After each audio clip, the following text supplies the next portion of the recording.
Olá, pessoal! Sejam muito bem-vindos a mais uma edição do programa O Milagre Sou Eu. Lembrando vocês, não esqueça de curtir, de comentar, compartilhar com os seus amigos e acione aí o sininho de notificação. Hoje o programa é mais que especial. Eu vou estar conversando com a pastora Aline, uma pessoa que eu admiro muito, e confesso para vocês, desde a primeira vez que eu ouvi ela ministrar, foi a primeira vez que eu consegui ficar em pé 2 horas seguidas. Quem me conhece sabe que eu amo a cadeirinha, um banquinho. E o dia que eu ouvi ela ministrar pela primeira vez, ela pediu com que ficasse em pé e eu não consegui sentar. Tão grande era o poder e a unção. Boa tarde, pastora Aline, a paz do Senhor. Muito obrigado por aceitar o nosso convite e é um prazer enorme poder falar com a senhora e ouvir mais uma vez esse testemunho maravilhoso. Boa tarde, bispa. Para mim, boa tarde, pessoal. Para mim, eu não tenho palavras para agradecer, né? Com o grande privilégio, né, de poder participar desse programa maravilhoso, sustentador, né? Porque eu acompanhei, né? Tenho acompanhado, tenho assistido e é sustentador a nós, né? Saber e ter referências de pessoas. E a senhora para mim é uma referência muito grande, né? De mulher, de pastora, de bispa, psicóloga, gente, oh meu Deus, de mãe, né? Então assim, de vó, né? Não tem cara, pessoal, não tem cara de vó. Eu falei pra ela, que caminho é esse que ela tá pegando, que eu preciso andar nessa estrada, né? E que Deus possa abençoar a senhora e obrigado por essa grande oportunidade. E eu espero, né, que o pessoal que for ter acesso a isso possa, né, ser impactados pelo Espírito de Deus, né? E receber de Deus e saber, né, que por toda a nossa caminhada, por toda a nossa vivência, nós não podemos deixar de seguir a Cristo e estar em Cristo, né? E o nome do programa é a história da senhora, né? O Milagre Sou Eu. O Milagre Sou Eu. A senhora é um milagre em todos os sentidos. Pastora, conta pra nós, como é que foi a sua infância, a sua adolescência, cresceu na igreja, fora da igreja, quando é que a senhora teve experiências com o Espírito Santo? Faz um resumão aí pra nós. Então, deixa eu contar pra vocês. A mamãe, ela aceitou a Jesus num culto familiar, que esse culto é feito até hoje, num setor em Goiânia. Então a mamãe aceitou Jesus ali e a mamãe entrou lá dentro de casa levando esse Jesus. Então a mamãe que não conhecia Jesus, né, ela deixou de fazer tudo o que ela fazia. A mamãe, ela tinha um vício, né, de fumar, a mamãe nunca mais fumou. Então nós começamos a ver uma diferença. Eu era muito novinha, eu tinha mais ou menos uns 7 anos de idade, né? Fui batizada no Espírito Santo aos 8 anos de idade. Eu me lembro que eu via as pessoas falar em línguas estranhas e eu olhava e falava, eu quero isso, gente. Eu quero isso, gente. A gente passava uma dificuldade muito grande. Tínhamos uma dificuldade muito grande porque o papai na época não servia Jesus, né? O papai na época não conhecia Jesus. Então assim, nós tínhamos essa dificuldade, a mamãe acreditando que um dia o papai pudesse conhecer a Cristo, né? Só que eu me apaixonei por esse Cristo que eu não sei explicar. Quão grande foi a paixão que eu senti por ele, né? E eu me lembro que fizeram uma campanha na igreja para batismo nas quartas-feiras, para batismo com o Espírito Santo, e eu clamava, comecei a jejuar, procurei saber como que se fazia um jejum e aprendi como jejuar. E naquele dia eu me lembro que eu jejuei na última quarta-feira, eram 7 quartas-feiras. Na última quarta-feira eles chamaram na frente, né? O pastor chamou na frente, mandou ajoelhar quem não era batizada com o Espírito Santo. Então eu fui a primeira criança ali dentro daquela igreja a correr para frente, a ajoelhar ali. E naquele dia, aquela mulher, aquela pastora, né, colocou a mão na minha cabeça e eu pulei igual pipoca. Eu recebi o batismo com o Espírito Santo. E então a minha infância foi dentro da igreja, eu não faltava a escola dominical. A escola dominical é a minha paixão, né? Porque eu acho que toda edificação na criança, né, vem ali da escola dominical, né? Aqueles domingos aproveitosos. A minha adolescência também foi dentro da igreja. A minha juventude também foi dentro da igreja. E nesse momento, teve alguma época da sua vida que aconteceram algumas coisas desagradáveis? A senhora chegou a ficar insatisfeita? Teve vontade de sair da igreja? Eu nunca senti vontade de sair da igreja, nunca. É algo que eu não me lembro e não me recordo de florescer isso à minha vida. Mas teria motivos? Teve dificuldades? Muitos motivos. Eu tive motivos e algum deles, assim, eu nem relato muito, né? A qual eu poderia ter sido, assim, sabe? Favorecida a não estar dentro mais, né? Porque acaba que a gente vive num tempo onde as pessoas, qualquer motivo é motivo delas se desviarem, né? É uma sensibilidade exagerada e um sentimento de fuga. Eu acho. E eu aprendi comigo que nós somos donos do nosso sentimento. Eu tenho que conseguir controlar ele, entendeu? Eu tô com muita vontade de fazer isso. Peraí, eu tenho que saber se Cristo vai estar comigo, se Cristo vai aprovar essa minha vontade, entendeu? Porque vontade a gente tem, mas será que vai dar certo lá na frente? Será que Cristo vai estar comigo lá na frente? Então eu vou dizer para a senhora, aquele Cristo que eu recebi naquele dia, que foi o batismo com o Espírito Santo, ele nunca se afastou de mim, ele sempre ardeu dentro de mim.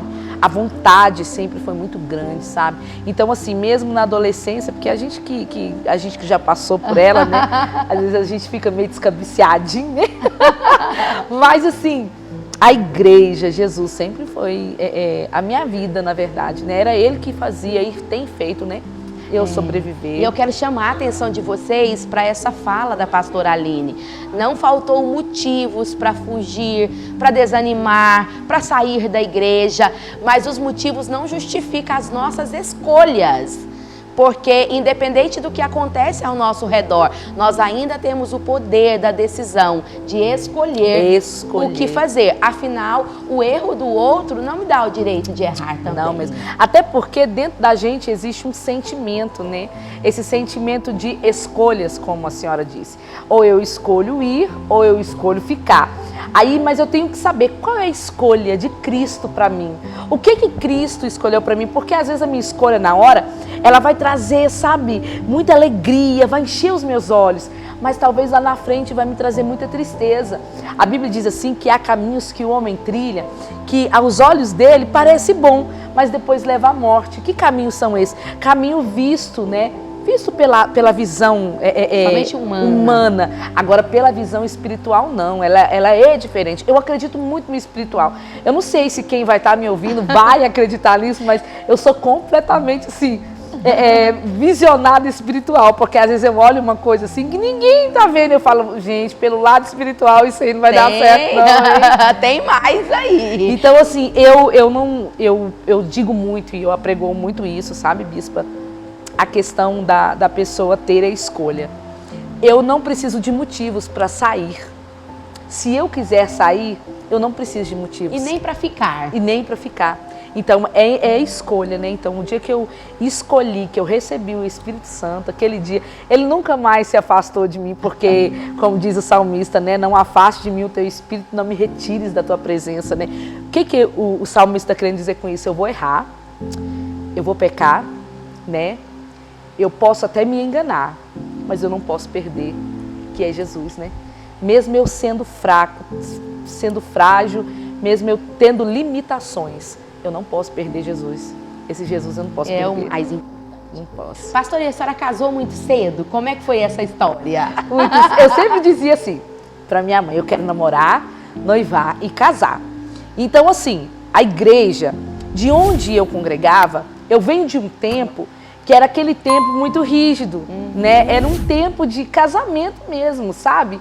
Era um tempo que hoje em dia... Não namorava para ficar. Não, passar tempo não. O namoro era namoro já especificado, pronto para casamento.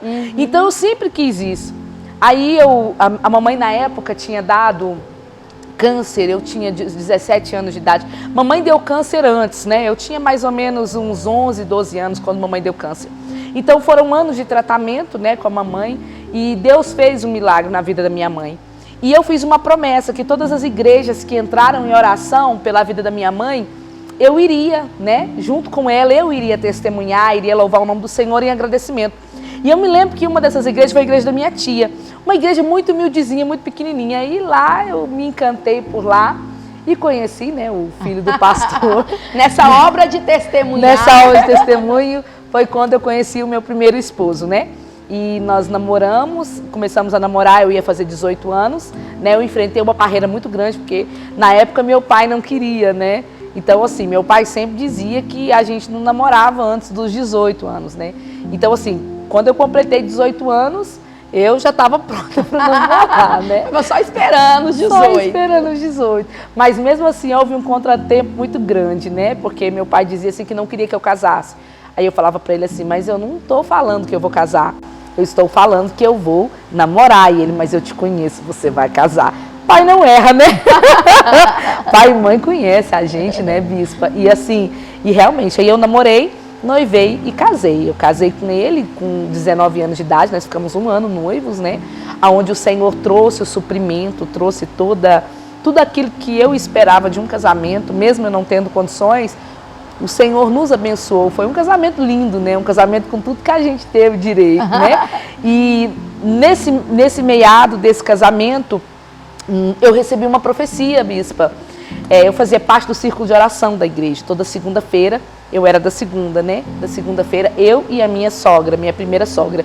E nesse dia, um irmão, né, foi usado por Deus ali e disse que me via num acidente junto com ele de moto.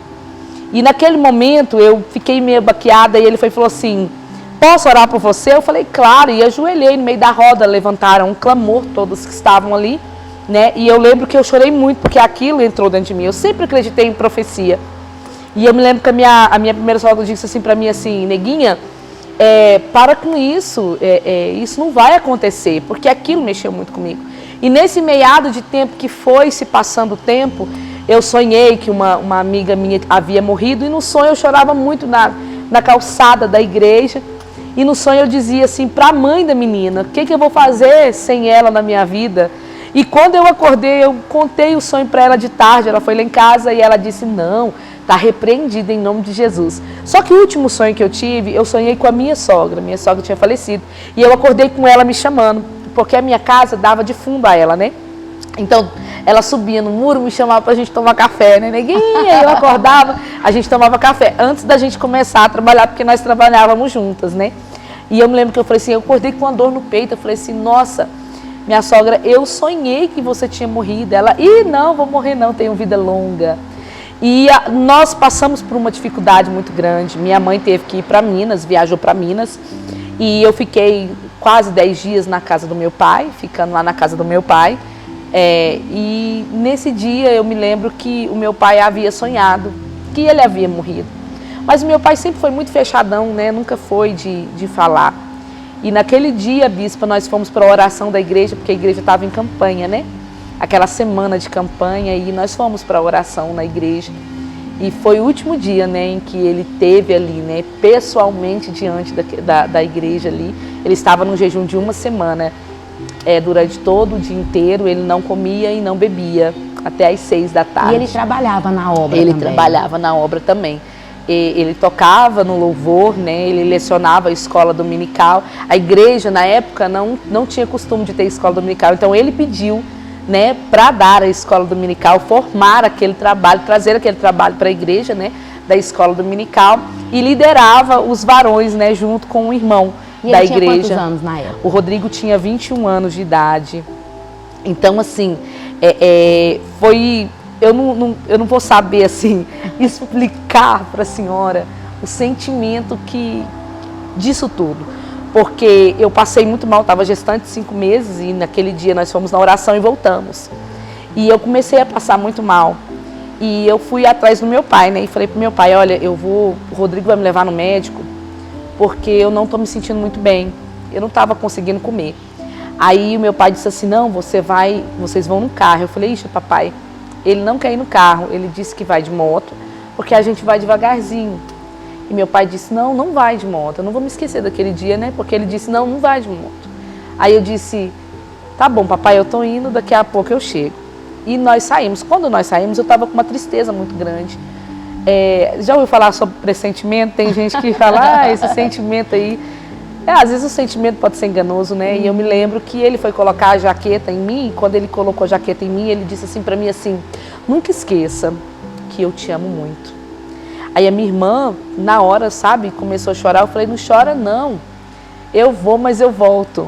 E realmente a palavra, ela tem poder, né? E vocês estavam indo para o hospital? Estava indo para o hospital. Aí, o que eu me lembro, assim, de relance quando a gente pegou ali a Perimetral, que hoje em dia é o Passeio das Águas, o shopping ali, né? Hoje é mão única, né? Mão dupla, né? Antigamente era mão única, que foi dia 31 de janeiro de 2008. Provavelmente 8h40 da noite, bispo. Eu só me lembro dele me segurando as costas, ele passando a mão me segurando. Não me lembro de mais nada. E me lembro de uma mulher. Quando eu acordei, essa mulher disse para mim que estaria tudo bem, que ela estava comigo, né? E eu me lembro que ele levantava e falava para mim assim: nós sofremos um acidente, mas não aconteceu nada com você e nem com a neném. E quando eu me deparei, né, eu lembro que eu olhei assim, meu sogro gritando, ajoelhado, né, no meio do mato, assim, gritando: não, Deus, não, Deus, meu filho não. Mas foi muito relâmpago. E a pastora do meu lado, por quê? Porque ela me disse que era uma pastora, né. Só que aí tem um detalhe muito grande, que como o meu testemunho é muito grande, geralmente eu não sou de contar assim, muitos detalhes, mas assim, eu resumo para todo mundo entender. Quando eu cheguei no Hugo, não tinha como o meu pai entrar e a minha irmã entrar, porque tinha uma pessoa comigo. Mas na realidade não tinha ninguém comigo, eles não viram ninguém comigo, né? Mas para o pessoal do hospital ele se apresentou como um acompanhante? Ninguém se apresentou comigo como acompanhante. Eu estava só na ambulância, eu estava só lá dentro. Mas eu lembro dessa mulher, essa mulher estava comigo, né? Aí quando meu pai conseguiu entrar, ele não conseguiu conversar direito, né? Eu vi que ele debruçou em mim, chorando, né? E disse assim: você está viva.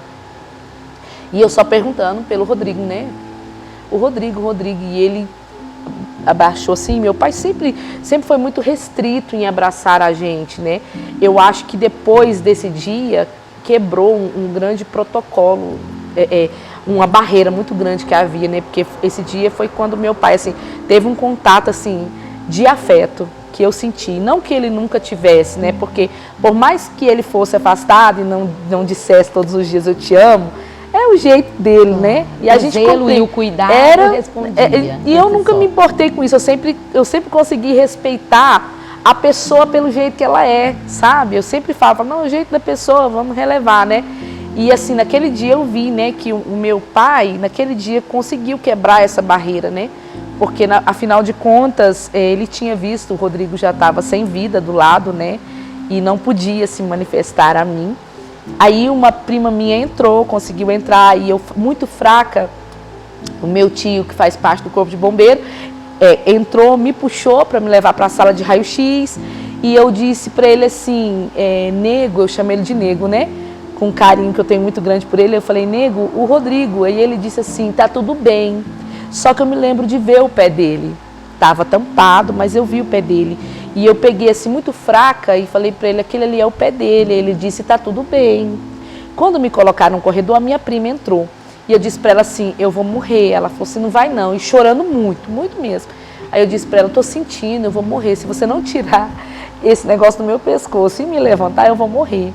Aí meu tio falou: não levanta ela. Ela falou: tudo bem. Aí eu disse para ela: se você não me levantar, eu vou morrer. Aí ela olhou assim para os lados e falou: eu não posso te levantar. Eu falei: mas se você não me levantar, eu acho que eu vou morrer. Aí ela passou a mão debaixo do meu pescoço, arrancou aquela tala, né? E me levantou. No que ela me levantou, então ali eu vomitei, né?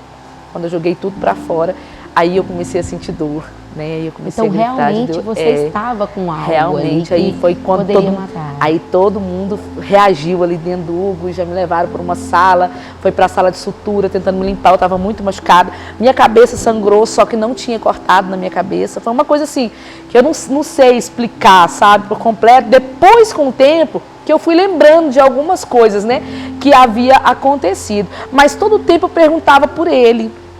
Todo mundo dizendo para mim: tá tudo bem, tá tudo bem, tá tudo bem. Só que nisso, meu acidente foi 8h40, quando foi 1h30, 1h40 mais ou menos da manhã, dentro do Hugo, constatou a morte dele, né? Que foi quando o coração dele, ele deu politraumatismo na cabeça, mas o coração estava batendo. Então, 1h40 o coração dele parou de bater, né? Então, durante o acidente, aqueles relances que a senhora teve, ele ainda estava vivo? Estava vivo. Aí, então, assim, não teve como ninguém fazer nada, né? Foi quando constatou a morte dele, 1h40 mais ou menos da madrugada. E nisso eles me transferiram para o materno infantil. No materno infantil, aquele monte de médico ali. Aí uma tia, né, entrou comigo e todo o tempo ela tentando me acalmar, vai ficar tudo bem. E eu perguntava por ele e ela dizia, tá tudo bem, mas na verdade não estava tudo bem. Quando foi mais ou menos, acho que umas 2h30 da tarde, a minha mãe chegou.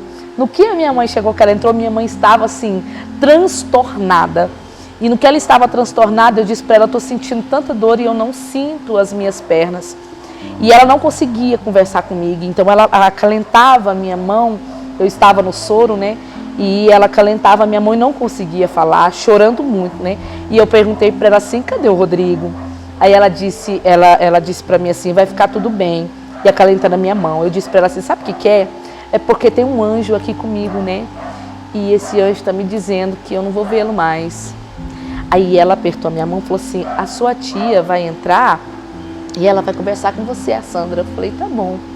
Aí que a Sandra entrou, a Sandra disse assim para mim assim, que eu a considero como tia, né? Ela disse para mim assim, neguinha, o negócio é o seguinte, você precisa se acalmar, respirar fundo, porque o Rodrigo partiu para o Senhor, ele está sendo velado na igreja e será enterrado mais ou menos 3h30, 4h da tarde. Então, se você tiver força e querer ver ele pela última vez, respira fundo. Aquele dia para mim foi a pior notícia que eu já recebi em todo mundo, que eu não sei te explicar. Eu não sei explicar para a senhora o sentimento que eu tive. Eu não conseguia respirar. Eu lembro que eu arranquei, né, o soro e o sangue começou a esguinchar e eu gritava muito, muito mesmo. Era algo que parecia que estava arrancando o meu coração sem anestesia, me machucando sem anestesia, né? Eu não sei qual é a sensação de ser ferido sem anestesia, mas eu acho que é pior. A morte é a pior dor que existe no mundo, sabe? Quando a gente perde uma pessoa que dormiu com você e você acordou sem ela no outro dia, né?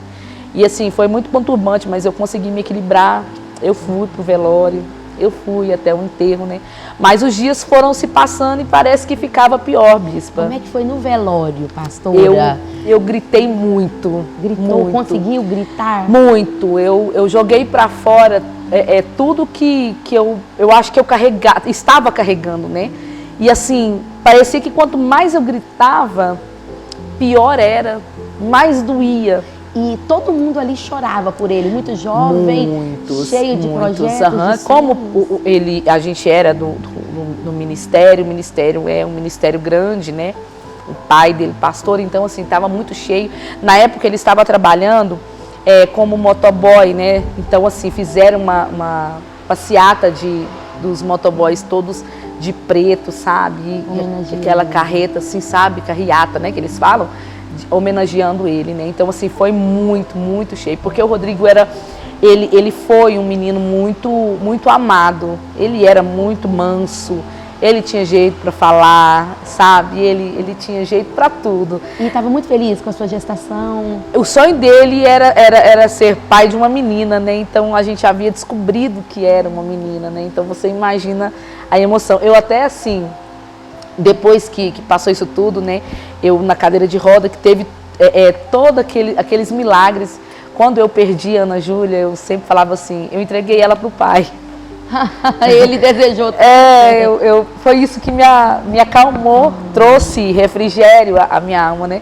Aí eu falava assim, eu entreguei ela para o pai, ela era do pai dela, né? E na época a senhora foi liberada para ir para o velório já com alta?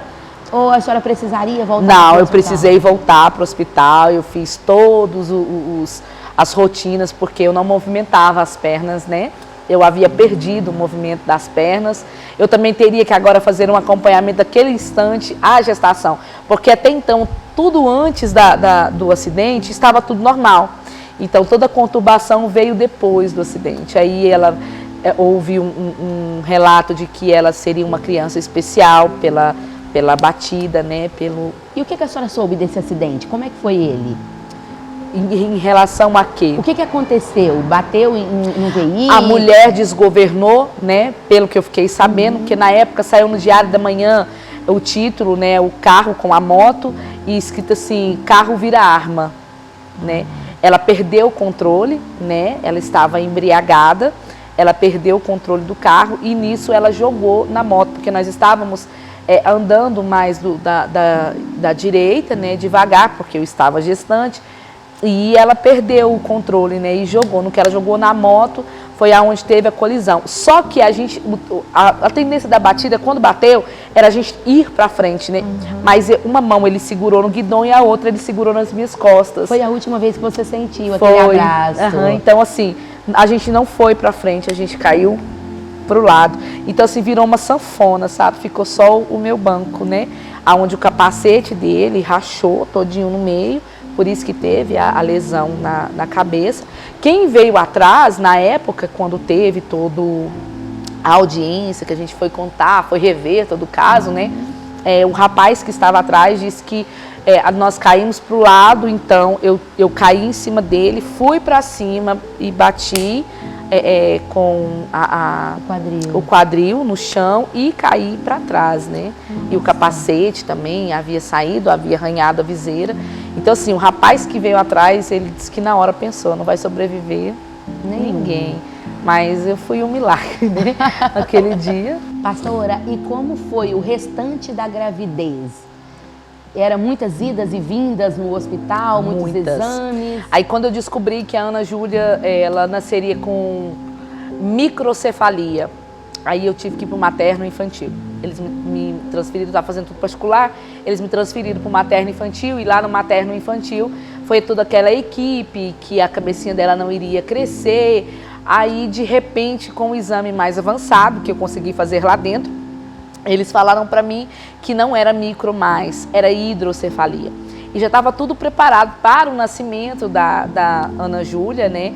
Para que quando ela nascesse, fizesse a cirurgia e fosse para o hospital da criança. Só que quando eu olhava, quando eu via, eu não conseguia vê-la com a cabeça grande.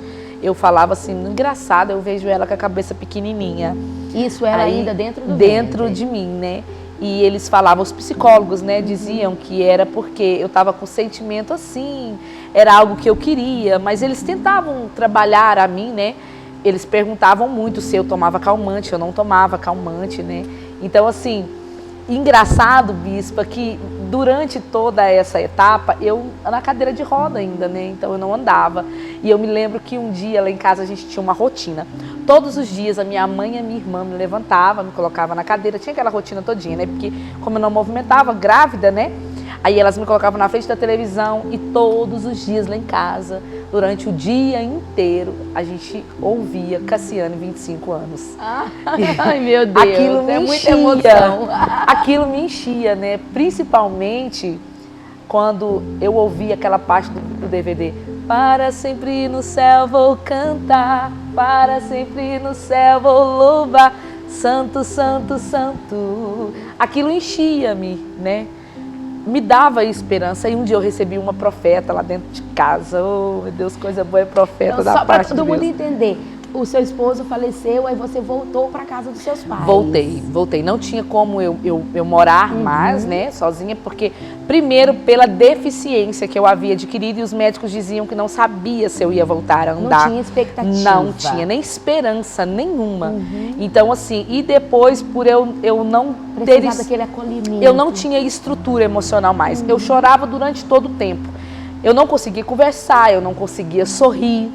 Eu tinha uma tristeza invadida a minha alma que eu não sei explicar, eu não conseguia respirar direito. Comer, então, para a senhora ter uma noção, eu emagreci com 2 semanas, 10 quilos grávida. Nossa. Então eu fiquei só a barriga. E eu ia definhando, eu não conseguia. Colocava comida, eu tentava, eu falava, gente, não desce.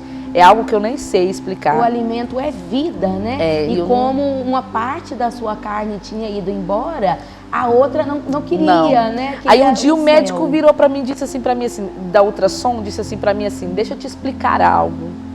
Tem um ser dentro de você.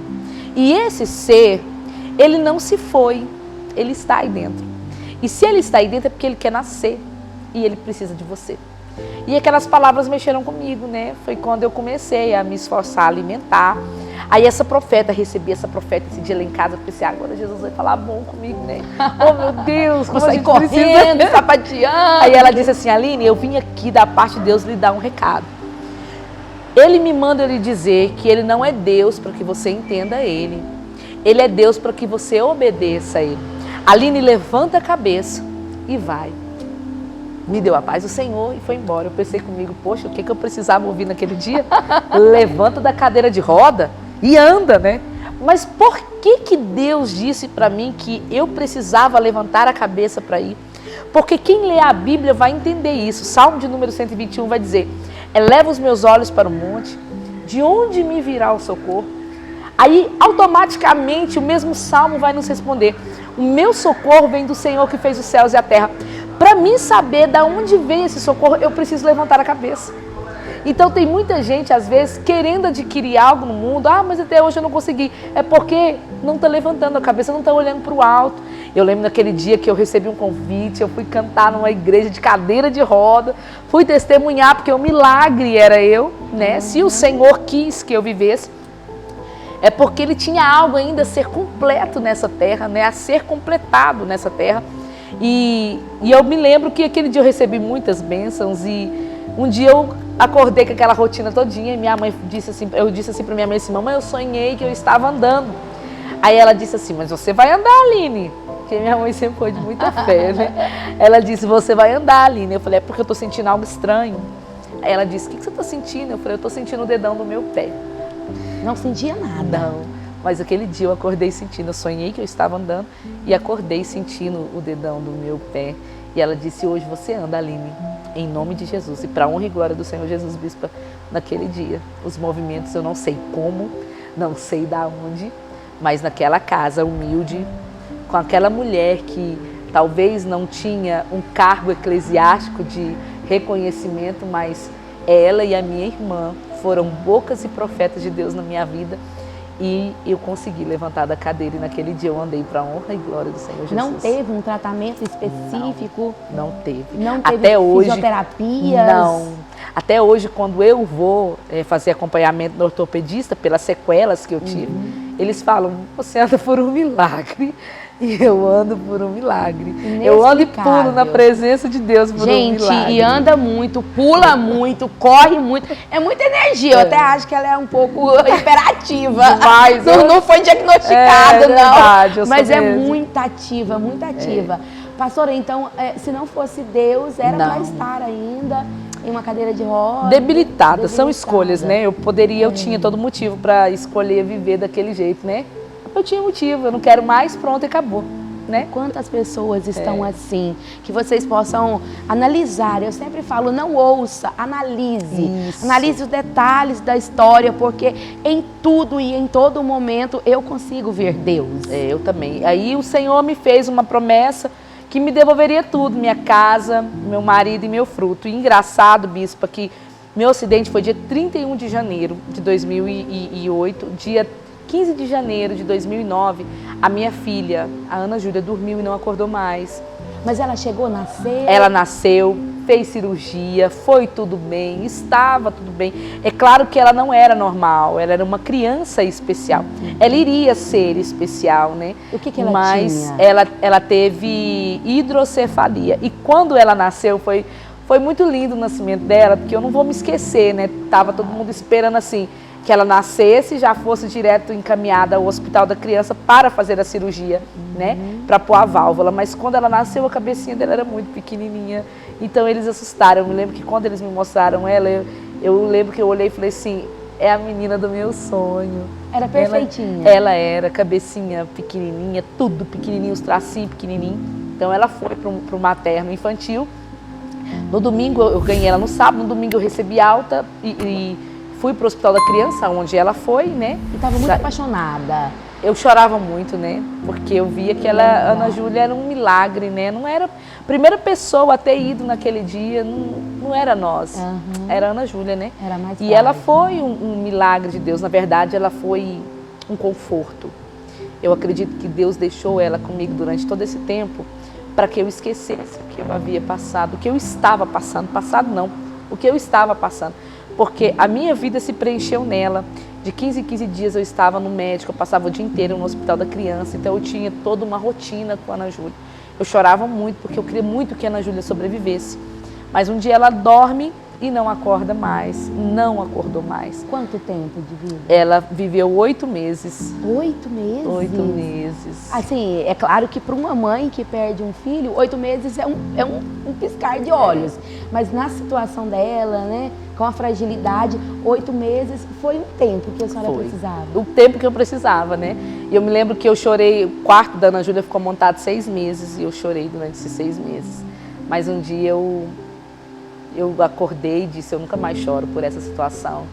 E eu nunca mais chorei por essa situação. E como é que foi esses 8 meses com ela? Tanto a família do pai quanto a sua, todos amando demais? Muito, né? Todo mundo teve um abraço, né? Porque era a única coisa que restara, sim, né? Que lembrava dele, né? Então, assim... E ela tinha traços dele? Na realidade, eu não tenho como traços dele. Eu tenho ela como um anjinho. Eu acho que ela foi um anjo enviado do céu para me confortar, sabe? A única recordação que eu carrego mesmo de todo esse tempo é que eu vejo como se ela tivesse naquele tempo, durante aqueles 8 meses, me consolando. Eu vi ela como um consolo. Sabe quando a gente começa a brincar de boneca? Era uma boneca. Sabe? Você chegou a amamentar? Amamentava. Quando ela faleceu, os meus seios escorria leite, né? Eu ainda fiquei durante um tempinho Eu ainda. sei o que é então, isso. Assim, nossa, então... Mas tinha uma rotina também, tinha, hospitalar? Muito, toda a rotina. A Ana Júlia não era uma criança normal, então ela tinha toda aquela rotina normal. Mas há algo que... Eu um dia cheguei até a pregar e disse isso, né? O meu cuidado com a Ana Júlia era tão grande, eu tinha um medo, era como se fosse uma taça de cristal, né? Eu tinha muito medo de machucar, de acontecer alguma coisa. E às vezes o medo faz com que a gente deixe de viver até algo melhor, pelo medo, né? Desfrutar do momento. Isso, desfrutar do momento. E eu me lembro assim, que tinha momentos que eu não precisava ter aquele medo todo, e eu tive, porque eu sofri antes, durante e depois. Aí eu acho que a gente pode resumir isso, sabe? Mas nesses 8 meses ela desenvolveu. Desenvolveu. O doutor Manuel Garrote, que hoje já não está mais, né? Exercendo, né? Que o Senhor o levou. Eu me lembro que ele dizia assim para mim assim, mãe, ela é igual uma tartaruga, viu? Ela vai devagarzinho, mas ela chega lá. E realmente ela chegou até onde eu precisava que ela chegasse. A senhora consegue lembrar o último dia, a última noite com ela? Tudo. Gente, assim, eu até pedi permissão para a pastora Aline. Eu sou muito apegada em histórias, assim. Pastora, só vamos falar mais um pouquinho sobre a Nenê, porque eu sou muito apaixonada, gente. Eu sempre falo, nós que passamos por uma perda, nós somos sobreviventes. Verdade. Porque só sabe o que é perder um filho quem já perdeu.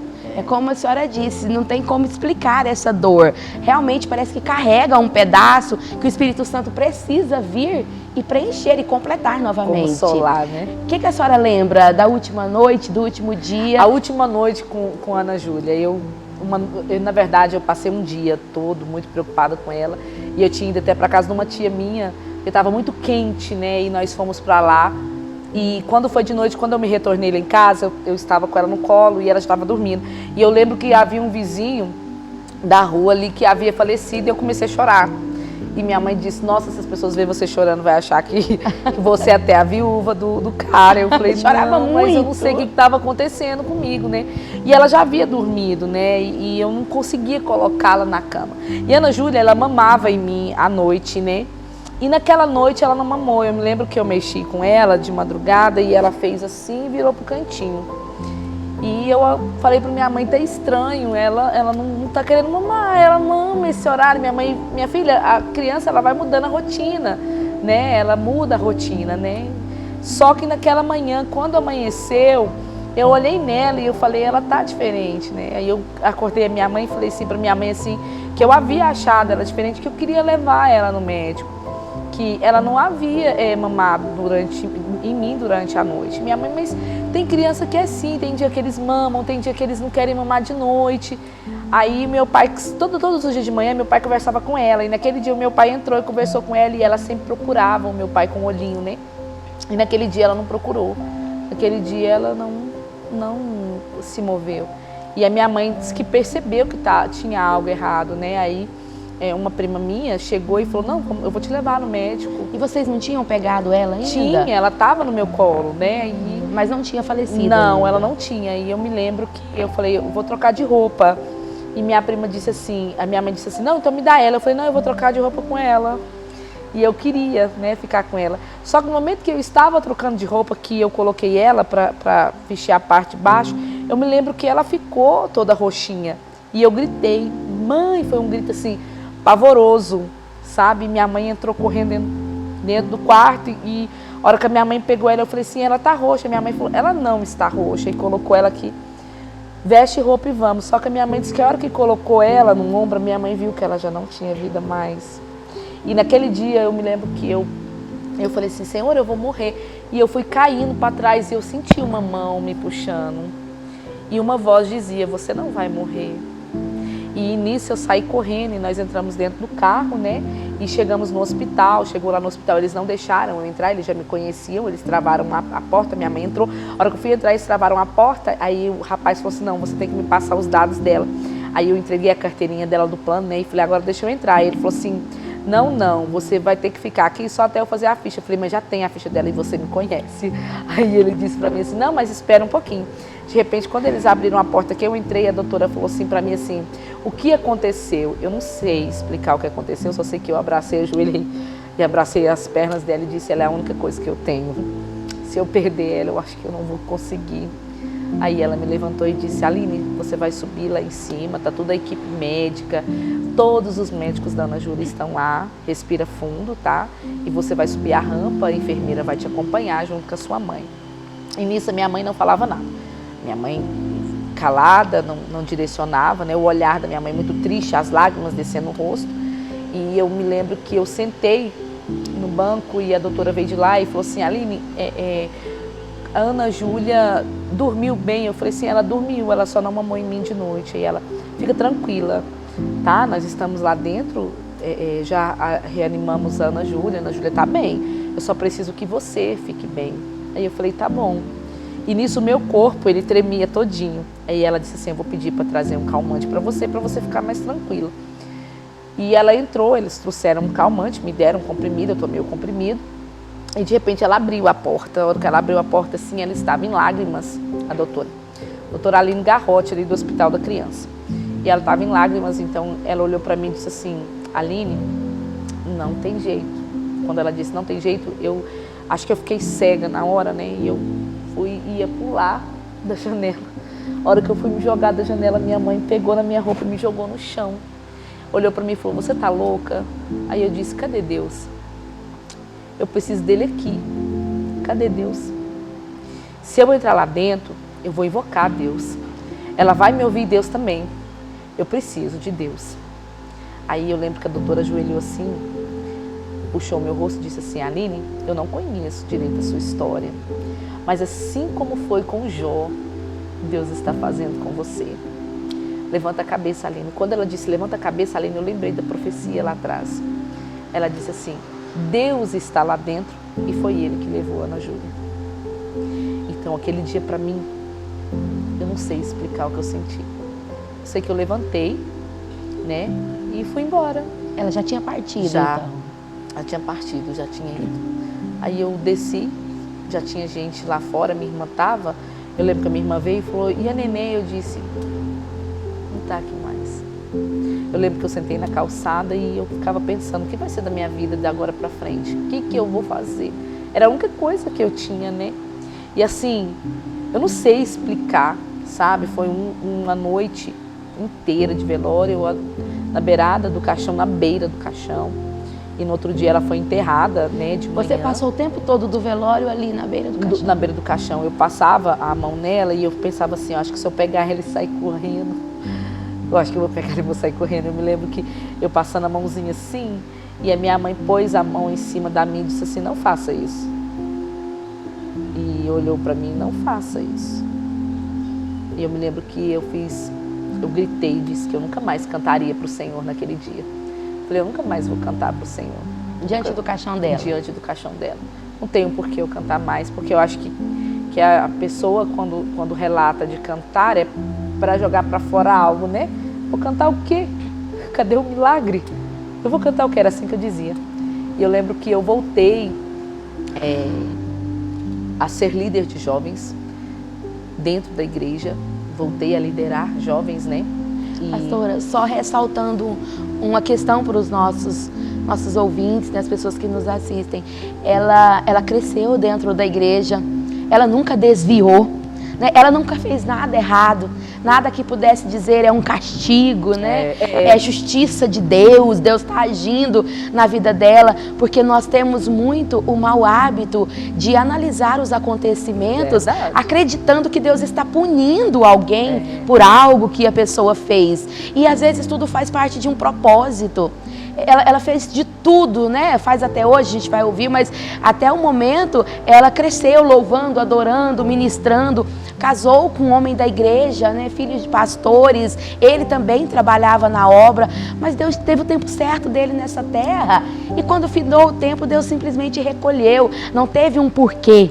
A filha ficou um momento que Deus sabia que era necessário. Que foi um conforto. Que foi um conforto, né? Que foi um motivo para viver. Para levantar. Mas quando Deus levou, Deus não estava agindo.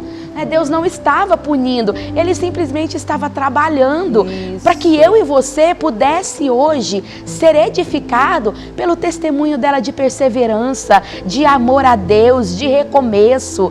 Então, o que aconteceu na vida da pastora Aline é um recado para a sua vida hoje.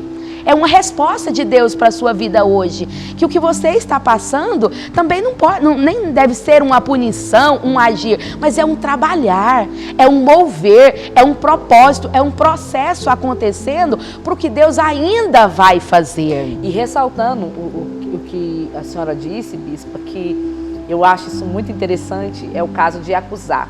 Aí eu me lembrei do dia que aquela mulher disse para mim, né? Olha, o mesmo que Deus fez com Jó, Deus está fazendo com você. Então teve um momento propício que Deus estava testando a fé de Jó, porque entenda que a palavra é o seguinte: Jó, ele é apresentado a Satanás, ele está ao redor da terra, mas quem apresenta Jó a Satanás é o Senhor. Ele vai dizer: observaste o meu servo Jó. Então Deus tem prazer em apresentar um homem que é fiel, um homem que é temente, e com todas as batalhas que ele enfrentou naquela vivência dele na época, ele não deixou de ser aquilo que ele era. Então essas palavras daquela mulher falou muito comigo, porque eu cantava muito o hino de Jó, muito, eu gostava muito.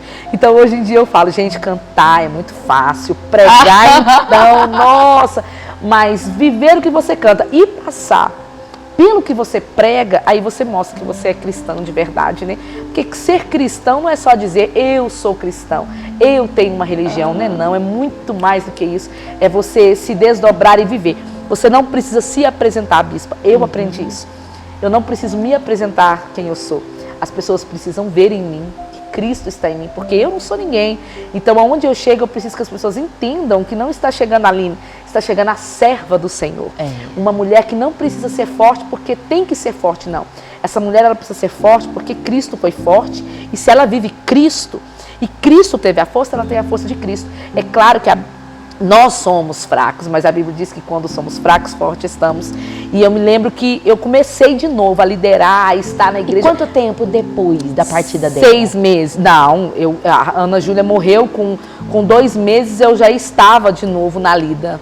2 meses assim, e não faltar culto, não faltava um culto de ensino, culto de oração, meu Deus, aí escola que dominical mesmo dos cultos. E foi aí que começou toda a minha trajetória de uma agenda com pregações, porque eu passava a madrugada lendo a Bíblia, porque eu precisava mergulhar ali. Enquanto o inimigo achou que a senhora ia revoltar, não, ia desprender. O quarto dela ficou montado 6 meses. Então ninguém pôs a mão em nada. E durante esses 6 meses eu chorava para mim. Não chorava para as pessoas. E entrava no quarto, eu chorava para mim. Eu dormia no quarto. Com as coisas dela lá. Com as coisas dela lá. Eu dormia com o macacão dela. Então ninguém nunca me disse nada. Ninguém nunca relatou nada. Eu me lembro que teve um amigo do meu pai que escorou numa muretinha que tinha lá em casa. Ele disse assim: Aline, deixa eu te fazer uma pergunta. Você ainda vai continuar nesse caminho aí? Sabe o que é? Porque dizem por aí que o raio não cai 2 vezes num lugar só. Mas pelo que eu vi, caiu 2 vezes. Se você continuar, corre o risco de cair a terceira. Eu me lembro que eu disse para ele assim: eu não deixo de ser crente nunca. de servir a Deus? Depois de sobreviver. Porque o problema não é o raio, gente. Não é. Você sabe o que é? Quem é o dono do raio? É o Senhor. Se ele mandou o raio, ele está se responsabilizando por onde vai cair esse raio.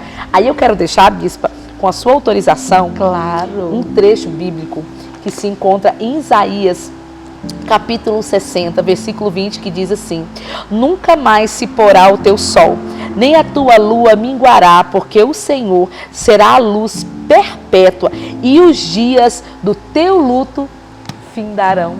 O que é isso? Perseverar. Acreditar que um dia isso tudo vai mudar. Deus usou uma pessoa para dizer para mim assim: Aline, tudo quanto você perdeu até o final de 2010, Deus vai te devolver de novo.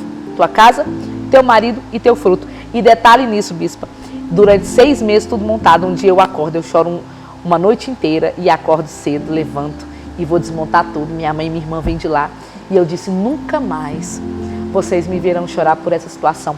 Eu desmontei tudo, eu empacotei tudo, eu guardei tudo, até o berço eu guardei. E muita gente dizia assim: porque não pode, né? Aqueles supersticiosos que não tem Cristo, que não acredita na bênção, acredita em sorte, né? Eu acredito na bênção, porque nasceu para ser abençoado mesmo com o raio. Ele é abençoado, entendeu?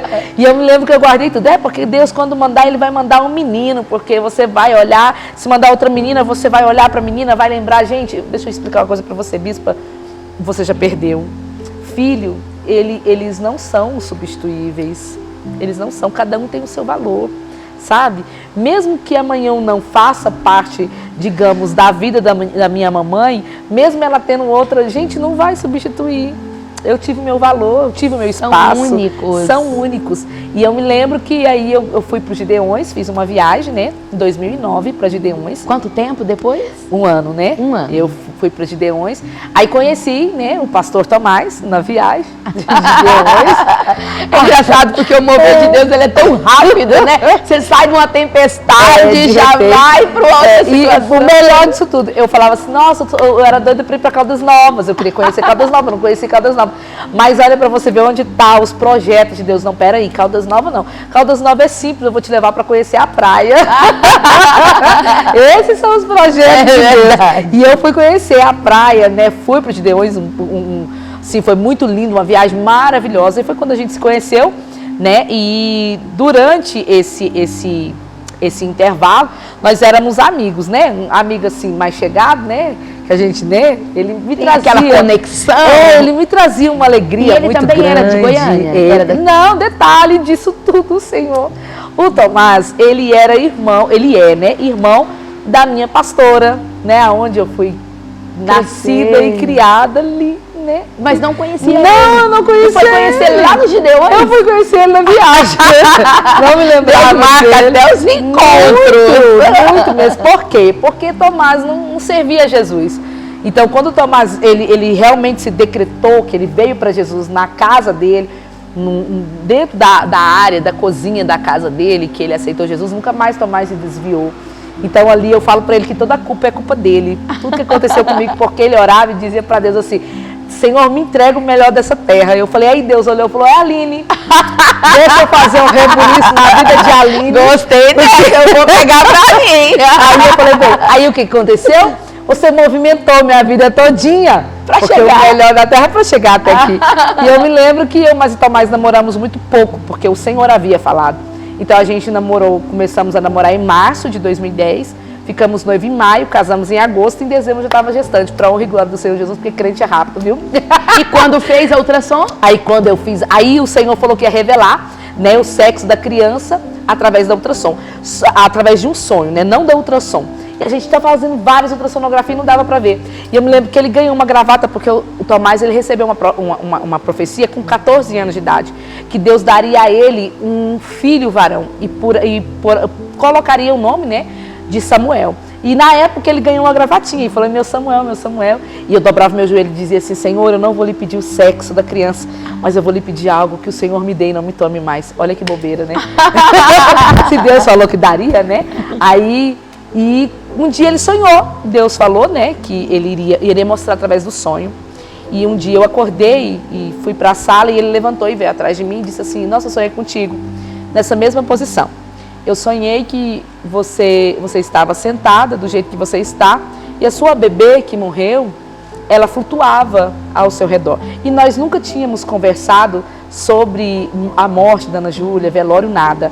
Aí eu disse assim para ele, o que você sonhou? Aí ele falou assim, pois é, eu sonhei que ela flutuava, ela estava com um macacão branco. E eu pensei comigo, foi o macacão que ela foi enterrada.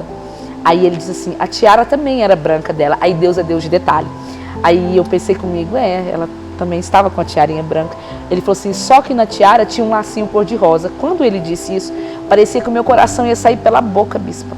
Aí eu olhei para ele e disse assim, foi a roupa que ela foi enterrada? Aí ele até o lacinho cor-de-rosa? Até o lacinho cor-de-rosa. Aí ele disse assim, pois é, ela flutuava e dizia assim, mamãe, é a minha irmãzinha. Aí eu lembro que ele enrolou nos dedos a gravata, colocou na mão, apertou e disse assim, é menina, vai chamar como? Aí eu disse, se for menina, vai chamar Rafaela, que significa curada por Deus. Ele disse, se for não, o meu Deus não mente, ele disse, né, que mostraria. Nossa, eu tô até arrepiada, gente. E quando eu fui fazer, né, a ultrassonografia morfológica, foi todo mundo na ultrassonografia. A doutora disse, parabéns, é uma menina, vai chamar como? Veio Rafaela. Porque detalhe disso tudo, eu não comprei nada para Rafaela, até o berço tinha detalhes rosa. Se viesse um menino, não poderia usar o berço. Deus disse que devolveria tudo. O que é que diz aqui em Isaías? E findarão os dias do teu luto. A gente tem que ter certeza naquilo que a gente está lendo, naquilo que a gente serve. Eu não sei se Deus é como, então você não tem certeza de quem você está servindo, porque eu tenho certeza. De quem eu sirvo, eu servi, eu tenho servido e eu vou servir até a vinda dele. Porque eu falo todos os dias, Senhor, me aperfeiçoa na fraqueza, porque eu sou fraca, eu sou falha, né? Mas eu preciso ser estruturada e aperfeiçoada na fraqueza. E durante toda essa etapa... A gestação foi ótima. A gestação da Rafaela foi ótima. Só que aí depois de 10 anos, Deus prometendo, Samuel. E durante esses 10 anos, eu vou resumir para me terminar, veio Samuel. Só que antes de vir o Samuel, eu tive um aborto. E o Senhor havia usado um vaso e disse para mim que não haveria luto na casa. Era uma véspera de Natal. E eu tive um aborto dentro do banheiro da casa da minha irmã. Quantos meses? E eu estava gestante de 3 meses. E quando eu abortei, Tomás estava comprando as coisas para fazer a ceia do Natal. A minha mãe havia chegado de viagem. E a minha mãe falou, vou ligar para ele. Mas o meu pai, eu falei, não liga para eles não. Eu vou tomar um banho, isso aqui vai melhorar. E quando eu entrei dentro do banheiro, eu disse, Senhor, o Senhor usou o vaso e eu confio nas tuas palavras. O Senhor disse que a minha mãe e o meu pai não chegaria para ter luto. Haveria festa e a gente está preparando a ceia de Natal. Gente, eu amo Natal. Vocês não estão entendendo. É sério, o Natal lá em casa era só com nós 4, eu e minha irmã. Antes de ter Rafaela, né? Minha mãe foi embora para Minas e às vezes a minha mãe vinha e eu falava, a festa, nós 4, nós fazíamos a festa. Eu sempre gostei disso, né? E eu me lembro que a minha mãe dentro do banheiro, mas o meu pai comigo, e eu confiei nessa palavra, disse o Senhor, disse que não haveria luto, haveria festa. E ali eu abortei. Então, quando aquele saco gestacional caiu ao chão, eu me lembro que eu aliviei, né? Olhei para minha mãe achou que eu até ia dar um troço de tanta força que a gente faz, que eu tive um parto ali, né? Aí a minha mãe falou, peraí que eu vou pegar uma vasilha, porque precisava me levar para o médico, né? Colocou dentro de um pote e eles me conduziram ao hospital. E chegando no hospital, o doutor falou assim, Aline, e analisou tudo, fez o exame de toque, ultrassonografia, e falou assim, Aline, então, posso mudar seu nome? Eu falei, depende do nome que o senhor for me dar. Aí ele disse assim, Mulher Maravilha. Por que, Aline? Porque não tem feto dentro desse saco gestacional. Naquele dia eu vi que o meu Deus não mente. É uma gravidez embrionária. Gravidez sem feto que eu tive. Então Deus disse que não haveria luto. Não perdeu. Não. Aí eu te digo, a palavra disse que cessarão, porão fim aos dias de luto. Gente, meu Deus. Eu quero dizer para você que às vezes perdeu e tá aí, ai meu Deus, será que vai acontecer? Será? Não vai acontecer. Creia nessa palavra, receba essa palavra diante de Deus na tua vida. Assim como um dia eu tomei posse dela. Eu quero dizer para você em casa, para você bispa, para quem está aqui nos ouvindo. Gente, confiar em Deus não é numa circunstância, numa situação boa. É onde todo mundo está olhando e está dizendo assim, é loucura. Mas se ele diz, está dito. E eu voltei para casa e teve festa, para honra e glória do Senhor Jesus. Ficou triste? Não, eu não precisei. Não tô grávida, não é o Samuel? Porque não era não era o que o Senhor tinha para mim. E depois de 2 meses eu engravidei de Samuel. A minha gravidez foi uma gravidez muito conturbada, muito delicada, mas mesmo assim, eu não deixava de pregar, eu não deixava de estar, né, fazendo o que eu gosto de fazer. Veio a pandemia, aquele pânico todo, né? Mas eu confiando no Senhor, né? Quando o pastor Tomás deu Covid, eu cuidei dele, não dei Covid, nem eu, nem Rafa, gestante. Então, todo o tempo eu vi o cuidado do Senhor. Quando eu ganhei Samuel, Deus fez uma promessa para mim que eu não iria para UTI. Eu me lembro que eu chorei muito, sabe? Deformei o rosto de chorar, entrei para dentro da secretaria da igreja. Minha irmã disse: Deus está falando, minha irmã, que você não vai entrar numa UTI. Eu disse: Ele falou de eu não entrar na UTI, mas Ele não disse que me livraria do processo. E eu tive Samuel. Quando eu ganhei Samuel, eu tive um contratempo, eu morri, né? Eu dei hemorragia interna depois do parto. E só perceberam que eu não reagia, porque a minha irmã mandou uma foto minha para o meu cunhado. Eu ganhei ele 8 e pouca da noite. No outro dia, já era quase de tarde, ele não conseguia reagir, não movimentava, não, né? E eles tentaram me reanimar. E a doutora voltou, teve que voltar comigo para o centro cirúrgico. Eu tenho fotos no meu Instagram, tá? Fotos, vídeos, né? Vamos pegar e vamos postar aqui também, gente. Coloca aí, né, pra você. Vamos colocar o link do Instagram dela para vocês irem lá, seguir a pastora, observar todo o trabalho lindo que ela faz. E foi isso. E aí quando abriu, eu tava com hemorragia interna, colocaram, né, um dreno em mim. E a doutora disse que eu iria para UTI. Eu falei que eu não poderia ir para UTI. Eu me lembro que quando eu acordei, foi assim um detalhe muito grande dessa parte do Samuel, porque eu estava sem vida e minha irmã recebeu o telefonema de uma missionária. Essa missionária, ela congrega conosco, missionária Nilvane. Então, ela ligou de Brasília e ela disse para Larissa assim: Larissa, como está a Aline? Aí a Larissa disse assim: tá tudo bem. Ela falou: não minta para mim, coloque no Viva Voz e põe do lado da Aline que eu preciso orar por ela. Então, eu estava rodeada de enfermeira. Então, você imagina a minha irmã entrando, né, pedindo licença e colocando o celular, mandando. Colocou o celular e ela gritou, ela disse: Espírito da Aline, volta para o corpo agora. No momento em que ela disse isso, eu abri os olhos. Que eu abri os olhos, as lágrimas da minha irmã estavam esguinchando. Então, assim, na hora que eu abri os olhos, ela colocou a cabeça assim no meu peito, assim. Aí eu disse para ela, bem fraca, falei assim: eu estou sentindo dor. Aí ela disse assim para mim, levantou a cabeça, olhou dentro dos meus olhos e disse assim: é porque você tem vida, só sente dor quem tem vida. E aquilo mexeu muito comigo. Por isso que depois eu fui começar a entender: poxa, tudo que eu sofri, as dores que eu senti é porque eu estou vivendo. Não existe vida sem dor. Então, para você que às vezes está falando assim: ai, dói demais, tranquiliza. Tem vida aí. Tem vida aí. E o Samuel, nasceu forte? Samuel forte, saudável, lindo, bochechudo, inteligente. Samuel, eu só chamo ele de tesouro. Meu tesouro. Samuel é vida, né? O Samuel, ele trouxe a vida para mim, né? Depois que eu ganhei o Samuel, eu passei por muitas conturbações, né? Eu tive um início de depressão pós-parto, mas eu dizia assim: me leva para a igreja, eu preciso ir para a igreja. Gente, o que é uma depressão pós-parto para uma pessoa, né, que viveu tantas tempestades? E eu preciso ir para a igreja. Mas é o quanto a nossa carne é fraca, né, pastora? Muito. Aí a doutora disse assim: olha, se até quarta-feira esse dreno não tiver aí na boquinha dele com gases, sem a estopa, porque colocaram uma estopa e essa estopa ela inchava sangue, a gente tirava. Aí você vai para a UTI. Quando foi quarta-feira eu estava andando com o dreno, com gases na boquinha daquele dreno, sem sangue nenhum. E quando ela me viu, ela disse: louvado seja o nome Agora do eu entendi Senhor. por que a senhora profetiza tanto com datas marcadas. Na sua vida foi muito isso. Muito, profecias com tempo limitado, com datas marcadas. E Deus sempre surpreendendo. Muito, porque eu acho que tudo isso começou na minha vida, bispa, mesmo eu não entendendo, quando eu tinha 2 anos de idade, que o carro passou em cima de mim. Então, na cidade de Araguari, Minas Gerais, quem conheceu e lembra do acidente vai recordar que naquele dia era para a morte, mas não houve morte, porque Deus já tinha algo ali desde então o carro passou em cima de você também? Em cima de mim. E assim, a minha mãe disse assim que ficou sem reação, foi uma gritaria muito grande, o desespero. Minha mãe disse que quando eles me acudiram, eles descobriram que eu estava com pneumonia. E antes da gente finalizar, né, nosso câmera já tá ali falando 2 minutos. Ai, gente, 2 minutos, vocês gente. estão pra virar 20, não! A senhora ainda tem um problema de saúde. Tem, muito grande, que né? não poderia ter vivido nada disso. Não, eu tenho insuficiência da válvula mitral, né? Que eu dei derrame pericárdico, que é o problema de coração. Mas pra mim ele não é problema, não.